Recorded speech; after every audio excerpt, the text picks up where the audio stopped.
तेस्रो बहुउद्देश्य सहकारी संस्था लिमिटेड यो चाहिँ हाम्रो एकीकरण पश्चात बनेको संस्थाको नाम हो।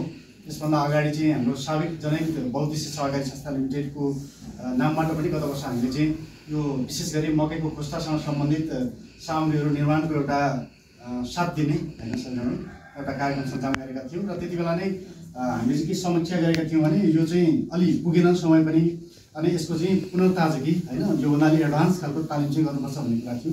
तत्पश्चात हाम्रो चाहिँ त्यति बेला साबिक जनहित बहुउद्देश्य सहकारी संस्था लिमिटेडको सञ्चालक समिति सदस्य जानिका दिदी अहिले उहाँ महिला उपसमिति संयोजक हुनुहुन्छ।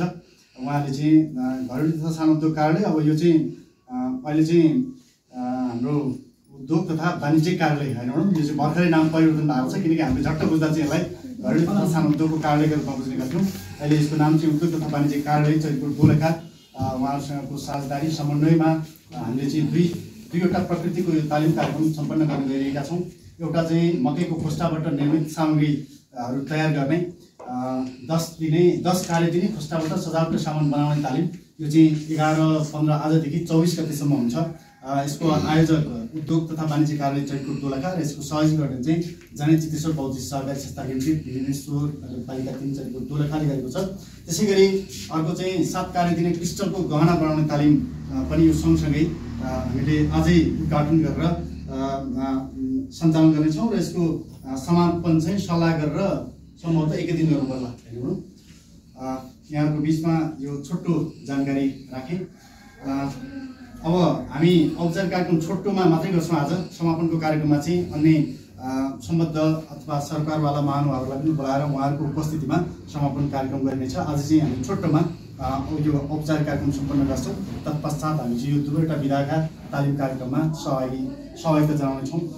पुनः मैले चाहिँ हाम्रो संस्थाबाट पाल्नुहुने उपाध्यक्षज्यू लगायत अन्य पदाधिकारीज्यूहरू, सञ्चालक समिति सदस्यज्यूहरू, महिला उपसमिति संयोजक एवं सदस्यज्यूहरू, त्यसैगरी प्रशिक्षक अथवा यस तालिमलाई सहजीकरण गर्ने सहजकर्ताज्यूहरू, त्यसैगरी उद्योग तथा वाणिज्य कार्यालय चैतपुर दोलखाबाट पाल्नुहुने उद्यम विकास सहजकर्ताज्यू, त्यसैगरी यस कार्यक्रममा सहभागिता जनाउनुहुने जनहित चितेश्वर बहुउद्देश्य सहकारी संस्था लिमिटेडमा आबद्ध हुनुभएका महिला सेवा सदस्यज्यूहरू, त्यसैगरी कर्मचारी साथीहरू सम्पूर्णमा म पुनः स्वागत गर्न चाहन्छु। र यो हाम्रो दुवैवटा कार्यक्रम को चाहिँ संयुक्त रूपमा हामीले उद्घाटन गर्न गइरहेका छौँ। यो उद्घाटन कार्यक्रमको अध्यक्षता ग्रहण गरिदिनु म जनहित बहुउद्देश्य सहकारी संस्था लिमिटेडका उपाध्यक्षज्यू आदरणीय श्यामकृष्ण कायस्थज्यूलाई अनुरोध गर्न चाहन्छु।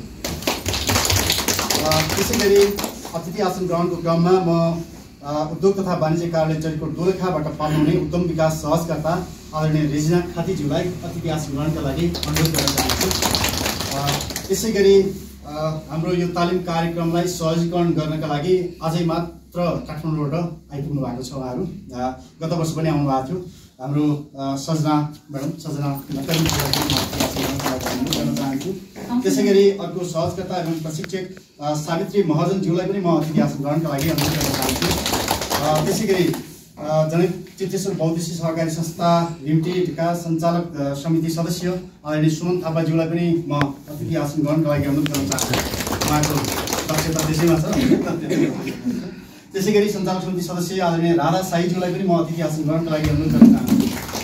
त्यसैगरी महिला उपसमिति संयोजक आदरणीय जानुका अधिकारीज्यूलाई पनि म अतिथि आसन ग्रहणका लागि अनुरोध गर्न चाहन्छु। त्यसैगरी ऋण उपसमिति सदस्य आदरणीय हिमाल प्रसाद नेपालीज्यूलाई पनि म अतिथि आसन ग्रहणका लागि अनुरोध गर्न चाहन्छु। कालिम्चोक रेडियोसँग चाहिँ हाम्रो जनहित चितेश्वर बहुउद्देश्य सहकारी संस्था लिमिटेडले साझेदारी गरेर एउटा रेडियो कार्यक्रम प्रसारण गर्ने गरेको छ। यो चाहिँ प्रत्येक महिनाको 1 गते बेलुकी 7:30 बजेबाट सुरु हुन्छ। त्यसमा उहाँलाई पनि हामीले आमन्त्रण गरेका थियौँ। सायद उहाँ आउँदै हुनुहुन्छ होला। उहाँ आउनु भए पश्चात म उहाँलाई आसन ग्रहण गराउने नै छु। त्यसैगरी यो तालिम कार्यक्रम हाम्रो चाहिँ 7 कार्य दिने क्रिस्टलको गहना बनाउने तालिम, त्यसैगरी 10 कार्य दिने यो मकैको खोस्टाबाट सजावटका सामग्रीहरू बनाउने तालिममा सहभागिता जनाउनका लागि एउटा जोस जाँगर हैन उत्साह उमङ्गका साथ उपस्थित हुनुहुने सम्पूर्ण महिला सेवा सदस्यज्यूहरूलाई पनि म यथा स्थानमा आसन ग्रहणका लागि अनुरोध गर्न चाहन्छु। यहाँहरू सम्पूर्णमा पुनः स्वागत छ। 10 कार्य दिने मकैको खोस्टाबाट सजावटका सामान बनाउने तालिम, त्यसैगरी 7 कार्य दिने क्रिस्टलको गहना बनाउने तालिम को चाहिँ उद्घाटन गरिदिनु हुन कार्यक्रमको अध्यक्षता ग्रहण गरिरहनुभएका जनैक चितेश्वर बहुउद्देश्यीय सहकारी संस्था लिमिटेडका उपाध्यक्ष आदरणीय श्यामकृष्ण कायस्थज्यूलाई म यो कार्यक्रमको ब्यानर पढेर कार्यक्रमको उद्घाटन गरिदिनु हुन हार्दिक अनुरोध गर्न चाहन्छु। सबैलाई नमस्ते। सिप सिकौँ, उद्यमी बनाऊँ, आम्दानी बढाऊँ, 10 दिने खोस्टाबाट सजावट सामान बनाउने तालिम र 7 दिने क्रिस्टलको गहना बनाउने तालिमको उद्घाटन समारोहमा पाल्नुभएका शिर सदस्य साथीहरू र उद्योग वाणिज्य कार्यालयका प्रतिनिधिज्यू र तालिम दिने सजना नखरमज्यू र उहाँ ज्यूलाई पनि हार्दिक स्वागत गर्दै यो 10 दिने तालिम खोस्टाको सजावट तालिम र 7 दिने क्रिस्टलको गहना बनाउने तालिम अहिले उद्घाटन भएको घोषणा गर्दछु। धन्यवाद।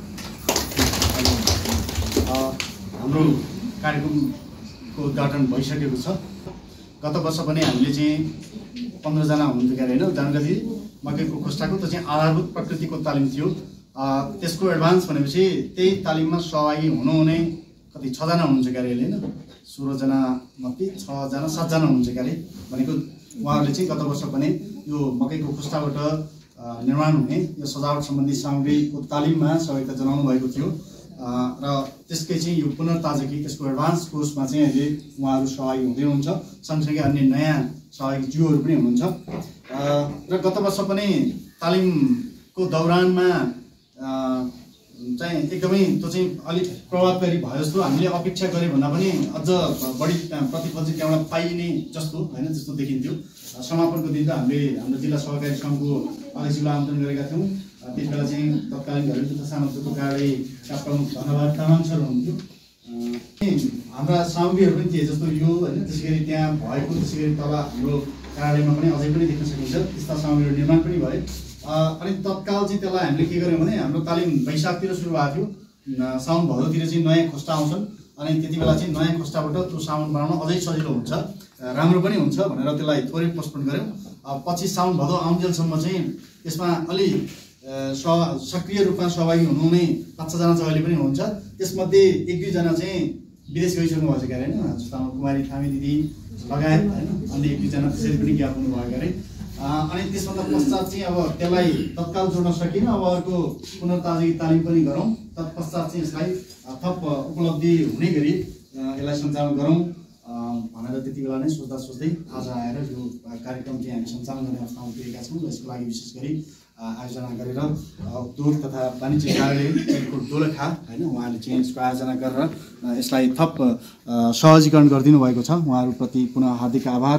हामीले चाहिँ जुन यो 2वटा तालिम छ यो 10 कार्य दिने खोस्टा सजावटका सामान बनाउने तालिम भनेर राखेको छौँ। यो चाहिँ अघिल्लो वर्ष पनि हाम्रो यही सहकारी मार्फत चाहिँ सञ्चालन भएको छ र केही अपुग भएको कारण हामी चाहिँ दक्ष भएनौँ। यसको लागि थप तालिम चाहियो भनेर उहाँहरूको जुन अघिल्लो वर्ष हुनुहुन्छ सहभागी उहाँहरूले माग गरेको कारण चाहिँ फेरि पनि यो तालिम चलाउने भनेर जुन निर्णय गर्नुभएको छ हाम्रो सहकारीबाट र त्यसै गरेर हाम्रो घरेलु पहिले चाहिँ हाम्रो घरेलु तथा साना उद्योग कार्यालय थियो। अहिले भर्खरै मात्र चाहिँ हाम्रो उद्योग तथा वाणिज्य कार्यालय भएको छ नाम परिवर्तन भएर हाम्रो कार्यालय मार्फत चाहिँ यो 2वटा तालिमको चाहिँ माग गर्नुभएको हुँदाखेरि हामीले चाहिँ यो तालिम सञ्चालन गर्न लागिरहेका छौँ र सिकौँ उद्यमी बनाऊँ र आम्दानी बढाउँ भन्ने उद्देश्यका साथ चाहिँ हामीले यो तालिम सञ्चालन गर्न लागिरहेका छौँ।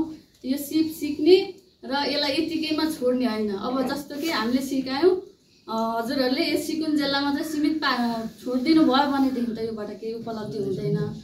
अब म केही गर्छु यो सिकेर चाहिँ केही गर्छु भन्ने उद्देश्यका साथ लाग्नुभयो भने त तपाईँहरूले गर्न सक्नुहुन्छ नि। उद्यमी व्यवसायी बन्छौँ व्यवसायलाई यसलाई सञ्चालन गर्छौँ र हामी यही व्यवसायमा निर्भर रहन्छौँ भन्ने उद्देश्यका साथ चाहिँ तपाईँहरूले यो तालिम दिनु पर्यो। आत्मनिर्भर बन्छु भन्ने उद्देश्यका साथ लाग्नु होला भन्ने मेरो चाहिँ शुभकामना छ। अनि त्यस्तै गरेर हाम्रो यो तालिममा चाहिँ हाम्रो उद्योग तथा वाणिज्य कार्यालय र जननायक चितेश्वर बहुउद्देश्यीय सहकारी संस्था दुई पक्षको चाहिँ हामीले साझेदारीमा सञ्चालन गरिरहेका छौँ। हाम्रो तालिमबाट तपाईँहरूलाई धेरै सेवा सुविधा होला यताउता भनेर धेरै अपेक्षा नगर्नुहोस्। बा म सिप सिकेर चाहिँ व्यवसाय गर्छु त्यति उद्देश्य लिएर मात्रै आउनु होला। फेरि हाम्रो यो तालिममा के सेवा सुविधा होला, भत्ता होला, कति पैसा आउँछ त्यो उद्देश्यको साथ तपाईँहरू आउनुभयो भने तपाईँहरूले केही पनि सिक्नु हुँदैन। बस म चाहिँ के भन्छु भने हाम्रो सरले पनि धेरै उद्देश्यबारे स्पष्ट पनि पारिसक्नु भएको छ। हाम्रो उद्देश्य भनेको सिप सिकौँ, उद्यम बनाऊँ र आम्दानी बढाउँ भन्दै मेरो चाहिँ छोटो भनाइ राख्दछु। फर्स्टमा त मैले र 7 दिनसम्म मलाई पुरा रूपमा तपाईँले साथ दिनुहुनेछ। हामी आयोजकले आयोजना गरेर प्रशिक्षक मात्र आएर यो कार्यक्रम सम्भव हुँदैन, पैसै मात्र भएर पनि हुँदैन। यसको मेन हिरो भनेको त तपाईँहरू हो। प्रशिक्षार्थी नै नभइकन त कसरी सिकाउने होला हैन। आज यो कार्यक्रम हुँदैछ, तपाईँले रेगुलर आइदिनु होला। र अघि सर म्यामले भन्नुभयो जस्तै मलाई एउटा चाहिँ यहाँभित्र पस्ने बित्तिकै तपाईँले कामै नगरे पनि थोरै खुसी चाहिँ लागेको छ, क्वाइट खुसी चाहिँ लागेको छ। किन भन्दा पहिला बनाएर गएको फुलहरू त रहेछ के, न त कतै कतै जाँदा त त्यो पनि कहीँ पनि हुँदैन, धुलोमा फ्याँकिरहेको हुन्छ, कता राखिरहेको हुन्छ। आउने बित्तिकै तल रुममा पनि देखेँ मैले, अफिस रुममा पनि। त्यो एउटा खुसीको कुरा हो। तर दुःखको कुरा के छ भने अपुग भयो भनेको सिक्ने कुरा भने एक दिन पनि सिकिन्छ। हामीले 5 दिन सायद होइन 5 दिनसँगै बसेको हो नि, त्यसलाई सदुपयोग चाहिँ पक्कै गर्नुपर्ने थियो। अब यो 7 दिन 5 दिनको तालिममा अब पनि अपुग भयो भने तपाईँहरूले हो जिम्मेवार। यसमा काम चाहिँ गर्नै पर्छ। यसलाई व्यवहारको रूपमा होइन, अब व्यवसायिक रूपमा जानु पर्यो। भनिन्छ नि कि आर्थिक न्यायको सर्वोत्तम उपलब्धि स्वतन्त्र मनुष्यको व्यवसाय स्वतन्त्रता हुनुपर्दछ, हुन सक्दछ। हामीलाई आर्थिक न्याय पक्कै पनि चाहिन्छ। एक दिन जीवनलाई जीवन्त बनाउने हो भने हाम्रो जीवन सबैको जीवन अरूको लागि उदाहरण होस्, काम गर्नुहोस्, त्यसै बसेर नबस्नु। र अरू धेरै कुराहरू हामी क्लासको दौरानमा भइरहन्छ। तपाईँले मन परे पनि मन नपरे पनि मेरो कुरा सुन्नुपर्ने हुन्छ। 10 दिनसम्म मलाई झेल्नुपर्ने हुन्छ। तपाईँले तपाईँलाई बधाई अनि शुभकामना पनि छ होइन। यो कार्य राम्रो होस्। मैले सके जति मेरो तर्फबाट हाम्रो तर्फबाट 100% हामी दिन्छौँ।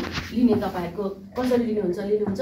र मलाई सक्षम सम्झेर यहाँसम्म काठमाडौँदेखि दूरीले अलिकति टाढा भए पनि म नजिक बनाएर तपाईँले सक्षम सम्झेर मलाई फेरि पनि यो अवसर प्रदान गर्नुभएकोमा आयोजकप्रति धेरै आभारी छु। म अघि भर्खरै दिदीलाई भनिरहेको खाना खाँदै गर्दा हामी हाम्रै देशमा छौँ है भनेर होइन। यसरी हामीलाई फेरि पनि सम्झेर बोलाइदिनु भएकोमा पुनः एकपटक आयोजकलाई धन्यवाद दिँदै म मेरो भनाइहरू यहीँ टुङ्ग्याउँछु। धन्यवाद। यहाँको हरेक पल शुभ। परिचय पनि गराउँला होइन, चिन्ता हुन्छ नि त। म आफैबाट सुरु गरेँ। पुनः यहाँहरू सम्पूर्णमा नमस्कार। म रमेश बस्नेत। म चाहिँ श्यामकृष्ण काष्ठ। मेरो नाम चाहिँ रेजिना खाती। हिमाल नेउपाने। समुद्रा खड्की। मेरो भीमा खड्की। मेरो नाम रेखा तामाङ। मेरो नाम अनिता तामाङ। मेरो नाम भीमा कुमारी गा। मेरो नाम धनलक्ष्मी श्रेष्ठ। मेरो नाम रेखा पया। नाम गीता नेपाली। मेरो नाम मनिषा श्रेष्ठ। मेरो नाम नौरा रसाई। तपाईँ ठकुरी। नाम सीता थापा। नाम सुजाता ढुङ्गेल साई। नमस्कार, मेरो नाम प्रतिभा श्रेष्ठ हो। नाम यशोदा खोर। घर सुवेदी। म भिलापा। मेरो नाम कमला महर्जन। म यहाँ भिलापा छ। जानुको अधिकारी गीता तामाङ। कालिम्पोङ कुमार। सावित्री महर्जन। म अस्टिना तामाङ। मेरो घर चाहिँ म सजना नगर्नी। मेरो घर सानेपा, काठमाडौँ, ललितपुर जिल्लाको सानेपा। आफ्नो व्यस्त समयका बावजुद पनि हामीलाई यो समय प्रदान गर्नुहुने आदरणीय प्रशिक्षक एवं सहजकर्ताज्यूहरूमा हार्दिक आभार व्यक्त गर्दै अन्य सहभागीज्यूहरूलाई पनि स्वागत भन्दै शुभकामना दिँदै सँगसँगै तपाईँहरूले चाहिँ उहाँबाट यो पिस्टलको गहना सँगसँगै यो मकैको खोस्टासँग सम्बन्धित सामग्री मात्रै नभएर अन्य विधा जुन चाहिँ उहाँले भर्खरै पनि भन्नुभयो, किनकि त्यहाँ त्यो मात्रै भन्ने हुँदैन, तालिमको दौरानमा अन्य कुराहरू पनि जोड्न सकिन्छ, जोडेरै आउने हुन्छन्। त्यो हुँदा भरपुर यो समयको सदुपयोग गर्नुहोला र उहाँसँग भएका सिपहरू अधिकतम सिपहरू सिक्ने जमर्को गर्नुहोस्। त्यसमा यहाँहरू सफल हुनुहोस् र साँच्चै यो सिप सिकौँ, उद्यमी बनाऊँ अनि आम्दानी बढाउँ भन्ने नारालाई सफल पार्नमा तपाईँ सबै यसको चाहिँ सहयोगी बन्न सकौँ भन्ने कुरा राख्दै यो छोटो यो हाम्रो दुवै तालिम संयुक्त तालिमको चाहिँ उद्घाटन सत्रलाई आफ्नो छोटो मन्तव्यसहित समापन गरिदिनु हुन म कार्यक्रमका अध्यक्ष एवं जनहित चित्रेश्वर बहुउद्देश्य सहकारी संस्था लिमिटेडका उपाध्यक्ष आदरणीय श्यामकृष्ण कास्तेज्यूलाई अनुरोध गर्दै यहाँबाट म पनि बिदा हुन चाहन्छु। धन्यवाद। बहुउद्देश्य सहकारी संस्थाका कार्यकारी प्रमुखहरू, यो कार्यक्रमको उद्देश्य भनेको के हो भने हामीले हाम्रा सदस्यहरूलाई थोरै समय भए पनि यो सिप सिकाउने र उद्यमी बनाउने चाहिँ हाम्रो लक्ष्य हो, उद्देश्य त्यही हो। र यसमा हाम्रो घर उद्योग वाणिज्य कार्यालयबाट पनि हामीलाई यो सहज चाहिँ उहाँहरूको सक्रियतामा हामीले सहजकर्ताको भूमिका निभाउन पाउँदा हामीलाई जनहित सहकारी संस्था को तर्फबाट म धेरै धेरै धन्यवाद दिन चाहन्छु। र के भने यसमै अब अहिले भने जस्तै आत्मनिर्भर भन्दा पनि अहिले सिप सिकेर तपाईँको के छ भने अब यो बनाएर मात्र हुँदैन, यसले बजारीकरण पनि अलिकति समस्या छ, यो हामीले देखेको कुरो हो। र हामीले गर्दाखेरि अब यो घरेलु उद्योग वाणिज्य विभागले यो यसलाई चाहिँ बजारीकरण, यो व्यापार कसरी हुन्छ त? अब यो बनाएर मात्रै त घरमा राखेर सजाएर मात्रै त भएन, किनभने यसलाई रङको पैसा लाग्छ, यो चाहिँ तपाईँको यो हरेक कुरो पैसा खर्च हुने हुँदाखेरि यसमा चाहिँ बजारीकरण गर्नु पनि म प्रमुख चुनौती देख्छु। र यो चाहिँ अब हाम्रो अलिक प्रचार प्रसार नभएर पनि यो अहिले चाहिँ बजारीकरण नभएको जस्तो लाग्छ, किनभने प्रचार प्रसार अलिक ध्यान दिनुपर्ने जस्तो जरुरी जस्तो लाग्छ मलाई। र मैले के छ भनेदेखि यो खोस्टाबाट यस्तो सानो बन्छ भने मलाई लागेको पनि थिएन। यो त खोस्टा त हाम्रो गाउँतिर गाईले पनि चलाउँदैन जस्तो लाग्थ्यो मलाई, अहिले के खालि आएर मल हुन्छ, तर यस्तो सामान बन्छ भने मलाई लागेको थिएन। यस्तो चाहिँ बन्दो रहेछ होइन। अब तपाईँको यो हाम्रो खेर जाने चिजबाट यस्तो यस्तो वस्तु उत्पादन गर्न सक्यौँ भने हामीले पक्कै पनि केही हाम्रा चाहिँ उसहरूमा अलिकति भए पनि आर्थिकमा टेवा पुग्थ्यो कि भन्ने हिसाबले हामीले यो आयोजना गरेका हौँ। र मैले अस्ति भर्खर म पनि इन्डिया गएर बनारसमा 10 दिन घुमेर आएको। र बनारसमा के रहेछ भने तपाईँको बनारसी साडी कसरी बन्दो रहेछ, घरै पछि 2-3वटा तान छ। 2-3वटा तान भएको हुँदाखेरि तपाईँ के छ भने उहाँहरू चाहिँ त्यही काममा गरेको पस्नुहुन्न, त्यो तान टक्क लागेको हुन्छ। लगाइसकेपछि के हुन्छ भने तपाईँको घरमा चाहिँ एकजना खाना पकाउने हुन्छ, खाना बसालिसकेर त्यो तानमा 10-20वटा तार धागा घोसारिहाल्नुहुन्छ। त्यो सिद्धि त अब फेरि ट्याक्सी चलाएर आउनुहुन्छ एकजना उहाँको श्रीमान अथवा छोरा, उसले पनि 10-20वटा हालिहाल्छ। भन्दा त्यो गर्दा गर्दा छोरी स्कुलबाट पठाउँछ 10-20वटा हालिहाल्छ। बिहान हामी यसो दाँत मार्दैछौँ, हालौँ न 2-4वटा धागो भनेर चाहिँ हालिदिइहाल्नुहुन्छ। त्यो हुँदा हुँदा तपाईँको 6 दिनमा एउटा साडी बन्नु। यो साडीको मूल्य कति भन्दाखेरि 16,000 पर्छ भन्थ्यो, 16,000 देखि 60,000सम्म। उहाँले के छ भने त्यो के अरे तपाईँको दिनभरि चाहिँ तपाईँ गऱ्यो भने त्यसलाई अलिकति परिश्रम लाग्छ। तपाईँ यो महँगो भएको कारणले यसलाई तपाईँको निर्भर भन्ने होइन कि फुर्सदमा समयमा बनाउन सक्यो भने तपाईँको के हुन्छ भने तपाईँको त्यसलाई अब हामीले जस्तो यो बनाउन 2 दिन लाग्छ भने हामी त 1000 कमाउँथ्यौँ, अन्त चाहिँ 2000 भन्दा यो फुल त बिग्दैन नि। त्यसलाई पार्ट टाइममा काम गरेर तपाईँले यो बनाउन सक्नुहुन्छ। जस्तो क्रिस्टल माला पनि तपाईँको एउटा चाहिँ काम गर्दै हुनुहुन्छ, 2-4वटा धागामा त्यो क्रिस्टल हाल्यो भने त त्यसको त काम त सर्यो नि। त्यो हिसाब किताबमा जस्तो अब अहिले चाहिँ बजारमा पनि अब अलिकति महँगो भयो भने बिग्दैन। यसलाई अब अलिकति सहज गरेर अलिक सस्तोमा बेच्न पाइयो भने यो पनि बिग्छ। जस्तो हामीले विभिन्न चाइनाबाट के अरे खादाहरू ल्याउने यताउता गर्ने भन्दा यो प्रयोग गर्न थाल्यौँ भने हामीलाई चाहिँ सबैले काम पायो होइन। अब हाम्रो पैसा त विदेशको आउँछ नि, त्यसै हामी त गरिब भएको त होइनौँ, हाम्रो केही पनि छैन उत्पादन। र उत्पादन नभएको हुनाले यो चाहिँ तपाईँको यस्ता यस्ता चिजहरू गरेर आत्मनिर्भर बन्न सकिन्छ कि भन्ने यो चाहिँ कार्यक्रमको उद्देश्य हो। र अब यो यति गरिसकेपछि उहाँले भन्नुभयो जस्तै अलिक तपाईँको यसलाई छोड्नु भने क्या जस्तो जस्तै उहाँको 365 दिनमा फुर्सदै छैन, पैसाको त के हो तपाईँको क्यालेन्डर यो मात्र बनाउने होइन कि अब यस्ता प्रशिक्षण पनि गर्नुहोस् भन्ने मेरो शुभकामना हो। र अर्को कुरो के छ भनेदेखि उहाँ म एउटा हिन्दीमा उखान छ हेर्नुहोस्, त्यो बडा पहाड निक्ला चुला भने के मतलब त्यो पहाड खन्दाखेरि मुसा निक्ल्यो भने त काम लागेन नि। त्यहाँ कम्तीमा पनि सुन निक्लियोस्, सुन ननिक्लियो पनि त्यहाँ तरल त निक्लियोस् न गाडी होइन। त्यो बनाउँदाखेरि यस्तो उसमा तपाईँले के छ भनेदेखि बनाउनुहोस्, इष्टको गर्नुहोस्। बजारीकरणमा उद्योग वाणिज्यसँग पनि गरेका छौँ, हामीले कोसेली घर खोलेका छौँ, कोसेली घरमा पनि हामी प्रमोट गरिदिउँला। र यो चाहिँ प्रशिक्षक मित्रहरूलाई पनि म के चाहिँ भन्न चाहन्छु, यो हामीले यहाँ दिदीबहिनीले सिक्ने मात्रै होइन, यो बजारीकरण पनि अलिक सहज भूमिका चाहिँ निर्वाह गरिदिनुहोस् भन्ने मेरो आग्रह हो। र मैले घरेलु भन्दा उद्योग वाणिज्य कार्य गर्ने सिकाउने मात्रै होइन, यसलाई कसरी चाहिँ यो चाहिँ अन्तर यो हाम्रो दोलखा जिल्लाको प्रोडक्ट यो भनेर हामीले अन्त जस्तो रामेछाप नजिकका सबै यसलाई के अरे सहज गर्ने, त्यहाँ बजारीकरण गर्ने जस्तो कुनै कार्यक्रम भयो भने हामीले खादा बढाएर किन गर्नु पर्यो, एउटा फुल दियो भएन, 100जना आयो 100वटा फुल गरेर त्यहाँ हाम्रो दिदीबहिनीको मेहनत त फल त अवश्य पाइयो नि, त्यसमा पनि सहज गर्न सकिन्छ। र आजको कार्यक्रममा यहाँहरूलाई सहभागी भइदिनु हो, एकदम राम्रोसँग सिक्नु होला। उहाँले यो मात्रै होइन अरू पनि तपाईँ आइडिया दिनुहुन्छ। र हाम्रो खाजा व्यवस्था नि छ होइन, खाजा व्यवस्था नि छ। अब यहाँ अब खाजा पनि के अरे सिकेर भोगै बस्नु पर्दैन, हामीले खाजाको व्यवस्था गरेका छौँ। र यति भन्दै यहाँहरूको 10 दिने कार्यक्रम र 7 दिने कार्यक्रम सुरु रहोस् भन्ने चाहिँ हेतुले यो कार्यक्रम के अरे आयोजना गरिएको। र म जनै चितेश्वर बौद्धिक सहकारी संस्थाको तर्फबाट यहाँलाई हार्दिक शुभकामना दिँदै यो फलदायी बनोस् भन्ने शुभकामना दिन्छु। धन्यवाद।